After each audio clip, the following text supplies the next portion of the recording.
Hi hello friends, ನಮಸ್ತೆ.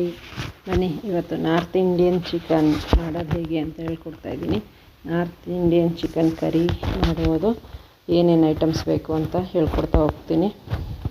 Chicken ತೊಳ್ಕೊಳ್ತಾ ಇದ್ದೀನಿ. ಅದಕ್ಕೆ ಮುಂಚೆ ನನ್ನ ವೀಡಿಯೋ ಫಸ್ಟ್ ಟೈಮ್ ನೋಡ್ತಾಯಿದ್ರೆ ಒಂದು ಲೈಕ್ ಕೊಟ್ಟು, ಒಂದು ಸಬ್ಸ್ಕ್ರೈಬರ್ ಆಗಿ, ಒಂದು ಆಲ್ ಬಟನ್ ಅಂತಿರುತ್ತೆ, ಅದನ್ನು ಸೆಲೆಕ್ಟ್ ಮಾಡಿ ನಾನು ಮಾಡೋ ವೀಡಿಯೋ ಎಲ್ಲ ಫಸ್ಟ್ ಟೈಮ್ ನೋಟಿಫಿಕೇಷನ್ ಬರುತ್ತೆ. ಚಿಕನ್ ನೀಟಾಗಿ ತೊಳ್ಕೊಂಡಿದ್ದೀನಿ. ಆಮೇಲೆ ಗುಡ್ ಕಮೆಂಟ್ ಹಾಕಿ ಚಿಕನ್ ಹೇಗೆ ಬಂದಿದೆ ಅಂತೇಳಿ ನೀವು ಟ್ರೈ ಮಾಡಿ ಮನೇಲಿ. ಮತ್ತು ಇದಕ್ಕೆ ಅರಿಶಿನ ಮತ್ತು ಸ್ವಲ್ಪ ಉಪ್ಪು ಹಾಕ್ಕೊಂಡು ಚೆನ್ನಾಗಿ ಮಿಕ್ಸ್ ಮಾಡೋಣ. ನಾನು 1 kg ಚಿಕನ್ ತರಿಸಿದೆ, ಅದರಲ್ಲಿ ಅರ್ಧ kg ಎತ್ತಿಟ್ಬಿಟ್ಟು ಇನ್ನು ಅರ್ಧ kg ಮಾಡ್ತಾಯಿದ್ದೀನಿ. ಇಬ್ಬರಿಗೆ ಎಷ್ಟು ಬೇಕೋ ಅಷ್ಟು ಮಾತ್ರ ಮಾಡ್ತಾಯಿದ್ದೀನಿ. 1-2 ಟೈಮ್ ಇಬ್ಬರು ತಿನ್ಬೋದು, ಅಷ್ಟು ಗ್ರೇವಿ ಆಗುತ್ತೆ. ಬನ್ನಿ, ಒಂದೂವರೆ ಸ್ಪೂನಷ್ಟು ಉಪ್ಪು, ಒಂದು ಅರ್ಧ ಸ್ಪೂನಷ್ಟು ಅರಿಶಿನ ಹಾಕ್ಕೊಂಡು ಚೆನ್ನಾಗಿ ಎಲ್ಲ ಚಿಕನ್ಗೂ ಮಿಕ್ಸ್ ಆಗೋ ಥರ ಕೈಯಲ್ಲೇ ಚೆನ್ನಾಗಿ ಮಿಕ್ಸ್ ಮಾಡಬೇಕು. ಮೇಲೆ ಕೆಳಗೆ ಮಾಡಿ ಚೆನ್ನಾಗಿ ಮಿಕ್ಸ್ ಮಾಡಿ ಅರಿಶಿನ ಎಲ್ಲ ಕಡೆನೂ ಹೊಂದ್ಕೋಬೇಕದು. ಆವಾಗಲೇ ಚಿಕನಲ್ಲಿರೋ ಕ್ರಿಮಿಕೀಟಗಳೆಲ್ಲ ಸಾಯೋದು. ಅದಕ್ಕೋಸ್ಕರನೇ ನಾವು ಅರಿಶಿನ ಯೂಸ್ ಮಾಡೋದು. ಅರಿಶಿನದಲ್ಲಿ ತುಂಬ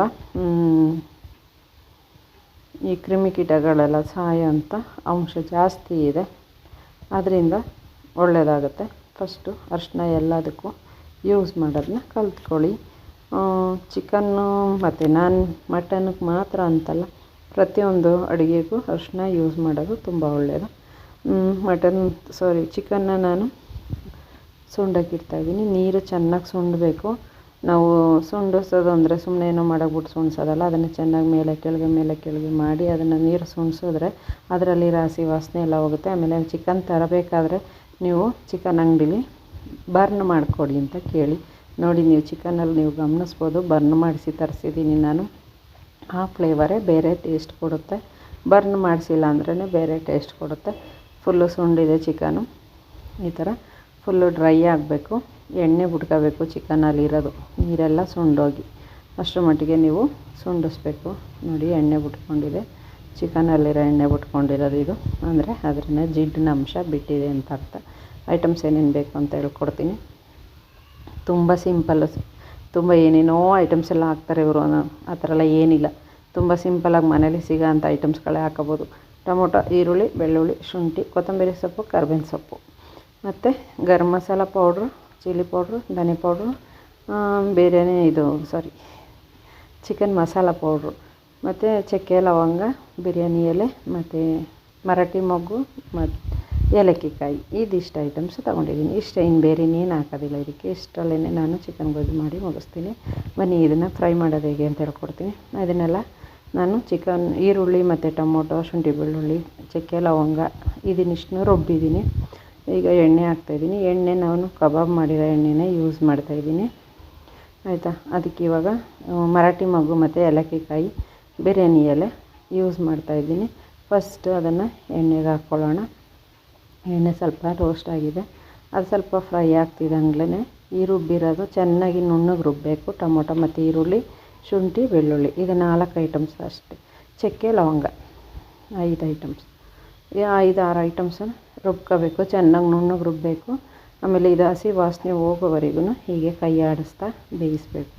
ಇದ್ರದ್ದು ಈರುಳ್ಳಿದು ಕಣ್ಣಲ್ಲಿ ನೀರು ಬರುತ್ತಲ್ಲ, ಆ ಫ್ಲೇವರ್ ಕೂಡ ನಮಗೆ ಗೊತ್ತಾಗುತ್ತೆ. ಅದುವರೆಗೂ ನೀವು ಅದನ್ನು ಚೆನ್ನಾಗಿ ಬೇಯಿಸಬೇಕು.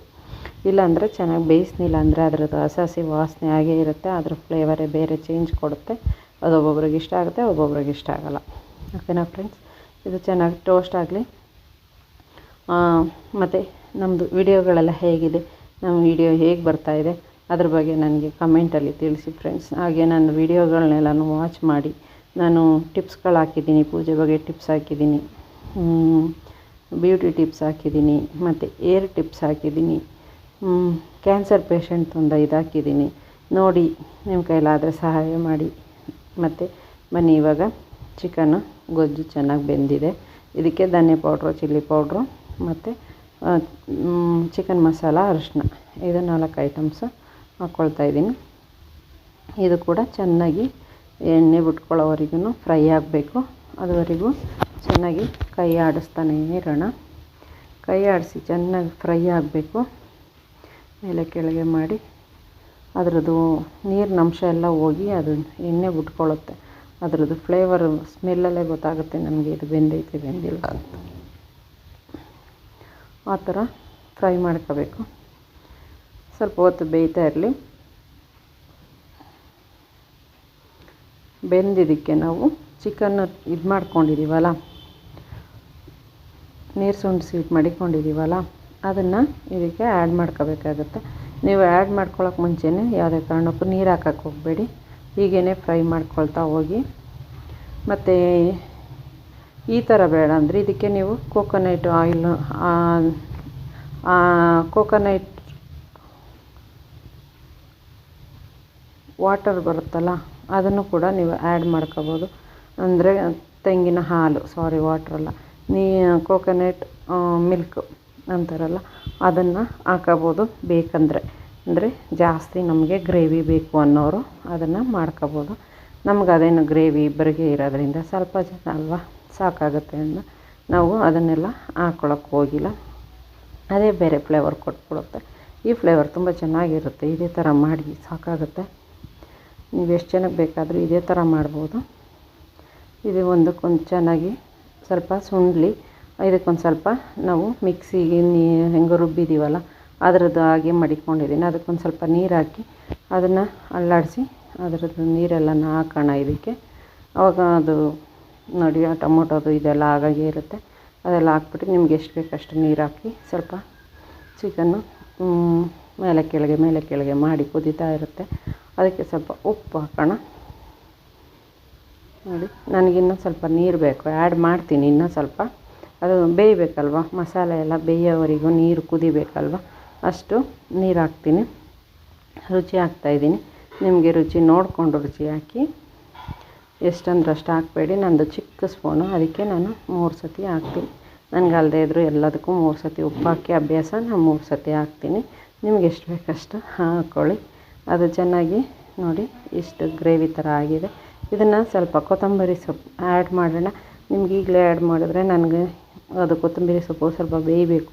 ಹಸಗಳು ಸಿಕ್ಕಿದ್ರೆ ನನಗೆ ಇಷ್ಟ ಆಗೋದಿಲ್ಲ. ನಾನು ಅದಕ್ಕೆ ಮುಂಚೆಗೆ ಹಾಕ್ತೀನಿ. ತುಂಬ ಜನ ಎಲ್ಲ ಇನ್ನೇನು ಸ್ಟಾಪ್ ಮಾಡೋ ಟೈಮಲ್ಲಿ ಹಾಕ್ತಾರೆ. ನನಗದು ಇಷ್ಟ ಆಗ್ತಾಯಿಲ್ಲ. ಅದಕ್ಕೆ ನಾನು ಹೀಗೆ ಹಾಕೋದು. ಇದಕ್ಕೆ ಸ್ವಲ್ಪ ಮುಚ್ಚಿ ಮಡಗಿ ಸ್ವಲ್ಪ ಹೊತ್ತು ಬೇಯಿಸೋಣ ಬನ್ನಿ.